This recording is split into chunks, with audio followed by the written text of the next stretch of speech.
சிங்கப்பெண் படை அப்படின்னா என்ன? இது வந்து நிறைய கான்ட்ரவர்சி வந்தது. அதாவது பிங்க் பேட்ரோலுக்கு வந்து வர்ணம் பூசிட்டாங்க, அதுதான் வந்து சிங்கப்பெண் படை அப்படின்னாங்க. அப்போ அதை கணக்கு போட்டு பார்த்தா அம்மா பேட்ரோல் ஞாபகம் இருக்கா? 2019 எடப்பாடியார் கொண்டு வந்தது தான் அம்மா பேட்ரோல்.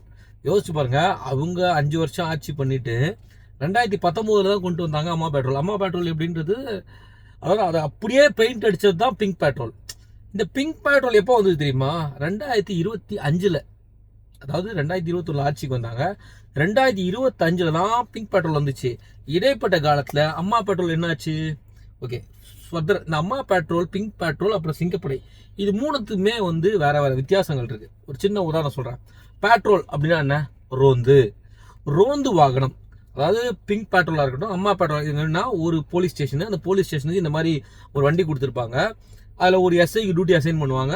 3-4 லேடிஸ் போவாங்க. அவங்க என்ன போவாங்கன்னா, அங்கே பெண்கள் கூட்டமாக இருக்கிறதுக்கு போவாங்க. அங்கே ஏதாவது இருந்தால் எங்கள் பாப்பா என்னன்னு கேட்பாங்க.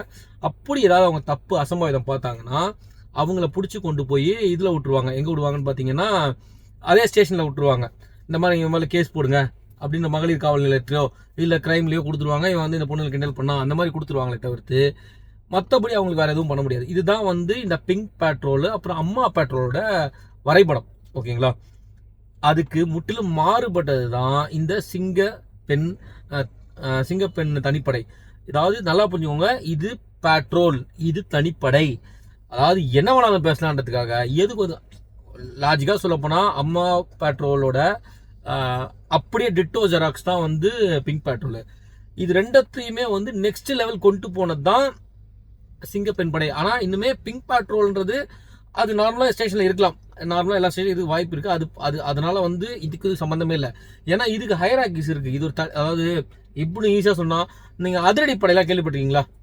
சொல்லுவாங்க இந்த எலெக்ஷன் அதிரடி படை இருப்பாங்க. ரொம்ப பிரச்சனை போச்சுன்னா தனியாக ஒரு ஃபோர்ஸ் வருவாங்க. அந்த ஸ்பெஷல் டாஸ்க் ஃபோர்ஸ் சொல்லுவாங்களே, அந்த மாதிரி ஒரு தனிப்படை. இவங்களோட பவர் என்ன பார்த்தீங்கன்னா, இவங்க இந்த ஸ்டேஷனோட எந்த கேஸ்லையும் இன்வால்வ் ஆக மாட்டாங்க. இவங்க ஒரு கேஸை பார்த்தாங்கன்னா இவங்களே அதை பிடிப்பாங்க, இவங்களே என்கொயரி பண்ணுவாங்க, இவங்களே கொஞ்சம் ஜெயிலில் வைப்பாங்க, இவங்களே வந்து அதை கோர்ட்டுக்கு கூட்டு எல்லாமே இவங்க தான். இவங்களுக்கும் ஸ்டேஷனுக்கும் சம்மந்தம் கிடையாது. தனி டிபார்ட்மெண்ட். இவங்க ஹையராகி தனியாக, தனி ஐஜி அந்த மாதிரி தனி டிபார்ட்மெண்ட்டே ஒர்க் பண்ணுது.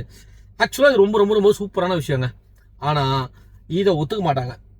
என்ன சொல்றது, உங்கள் பெண்களுக்காகவே கொண்டு வந்தால் கூட சில பெண்களே அதை எதிர்த்து பேசுகிறாங்க. எனக்கு புரியல. இன்னொன்று எனக்கு அதில் ரொம்ப சந்தோஷமான விஷயம் என்னன்னா, நான் வந்து முன்னாடி வீடியோ போட்டுருந்தேன், இந்த மாதிரி போட்டிங்களா, இதில் திருநங்கைகளுக்கு வாய்ப்பு கொடுத்தா நல்லா இருக்குமே, திருநங்கைகளுக்கும் நிறைய மாற்றம் கிடைக்குமேன்னு சொல்லி நான் வந்து ஒரு வீடியோ போட்டிருந்தேன். அது வந்து திடீர்னு ஒரு நாள் நான் பார்க்கும்போது அதில் திருநங்கை எனக்கு பயங்கர சந்தோஷம். பரவாயில்லையே, நம்ம ஒன்று யோசிக்கிறோம், நம்ம யோசிக்கிறத வந்து செயல்பாட்டில், அதாவது நம்ம யோசிக்கிற விஷயம் அங்கே நடக்குதுன்னா அது எவ்வளோ பெரிய சந்தோஷம் தெரியுங்களா? அப்போ வந்து ஒரு சாமானியமான ஒரு மனுஷன் யோசிக்கிறது அரசாங்கம் யோசிக்குது அப்படின்றது சந்தோஷமான விஷயம். திருநங்கைகள் இருக்காங்க அதில். அதில் ஒருத்தர் ஒரு வீடியோ, ஒரு வயசானவங்க இருக்காங்க, சிங்கப்பெண் சொல்லிட்டு வயசானவங்களை வச்சிருக்கிற, இதெல்லாம் உனக்கு மனசாட்சியே இல்லைடா, இதெல்லாமாடா ஒரு பேச்சு? ஏன் வயசானவங்க ஒருத்தவங்க இருந்தால் அது சிங்கப்பெண், அவங்க பெண் கிடையாதா? ரிட்டையர்மெண்ட் வரைக்கும் அவங்க போல்டாக இருக்காங்க. வயசானவங்க வச்சு சிங்கப்பெண் ஏமாத்துறாங்களா? சிங்கப்பெண்ணுன்றது ஏதாவது வாயில் வந்துட போகுதுடா. நம்ம விஜய் சொன்ன தான் எனக்கு நல்லா வந்துடும், புரியுதா? முட்டு கொடுங்க, எதிர்த்து பேசுங்க, அரசியல் பண்ணுங்க, என்ன வேணா எல்லாம் கொட்டுங்க, ஆனால் கொஞ்சம் லாஜிக்கோட பண்ணுங்க. அதை நான் அதை தான் சொல்லுவேன், நீங்கள் பண்ணவே கூட சொல்கிறேன். கொஞ்சம் லாஜிக் கலந்து பண்ணீங்கன்னா அது ரொம்ப ரொம்ப ரொம்ப நல்லாயிருக்கும். பட் ஆனால் உங்கள் பேச்சில் லாஜிக் கிடையாது. உங்கள்கிட்ட லாஜிக்கை பற்றி பேசினா நமக்கு பிரயோஜனம் கிடையாது. முதல்ல புரிஞ்சுக்கோங்க, 181 இந்த நம்பரை எல்லா பெண்களும் சேவ் பண்ணி வச்சுக்கோங்க. எல்லா ஆண்களுமே கொஞ்சம் உஷாராக இருங்க. மஃப்டிலையும் இருப்பாங்களாம். நான் ஆண்கள்னு சொல்லி பொதுவாக இல்லை, தப்பு பண்ணுறவங்களாம் கொஞ்சம் உஷாராக இருந்துக்கோங்க, ஓகேவா? ஏன்னா அவங்க மஃப்டியில் இருப்பாங்க, அங்கங்கே இருப்பாங்க. இது மாதிரி நிறைய அவங்க அர்ஜென்ட்டாக வச்சுருக்காங்க. It is going to be very big. It is a very new. நல்லா இருக்குது, நல்லா இருந்தால் வரவேற்கணும். இன்னொரு விஷயம் சொல்கிறேன், நான் வந்து தாவேகாவுக்கு வந்து சும்படிக்கிறேன். நான் 6 மாதத்துக்கு வந்து அவங்க என்ன பண்ணுறாங்களோ அதை வந்து சப்போர்ட் பண்ணிட்டு தான் இருக்கேன். ஏன்னா நல்ல விஷயமா பண்ணுறாங்க. என்னால் 6 மாதத்துக்கு அவங்கள வந்து அவங்களுக்காக வெயிட் பண்ண முடியும். என்னால் 6 மாதம் வெயிட் பண்ணி என்ன பண்ணுறாங்கன்னு பார்க்க முடியும். 6 மாதத்துக்கு அப்புறமும் அவங்களால பாதிப்பு வருது, இந்த பிரச்சனை வருது, அன்னைக்கு கண்டிப்பாக என்னோட குரல் மாறும். பட் அது வரைக்கும் ஒருத்தங்க பண்ணுறதுக்கு ஊக்குவிக்கணும், அவங்கள சப்போர்ட் பண்ணணும். புதுசுங்க, எப்படி சொல்கிறது, எல்லாருமே புதுசு. அப்படி இருக்கும்போது நம்ம தமிழ்நாடு மக்கள் நம்ம சப்போர்ட் பண்ணணும்னா, நான் வடக்கன்ஸ் வந்தால் சப்போர்ட் பண்ண போகிறாங்க? அட போங்கப்பா. நான் என்ன சொன்னாலும் நீங்கள் என்னையும் வந்து தற்கொலை தான் சொல்ல போகிறீங்க. அதெல்லாம் நல்லா சலிச்சு போச்சு உங்களெல்லாம் பார்த்து. என்னவோ என் பேர் மேக்ஸ்.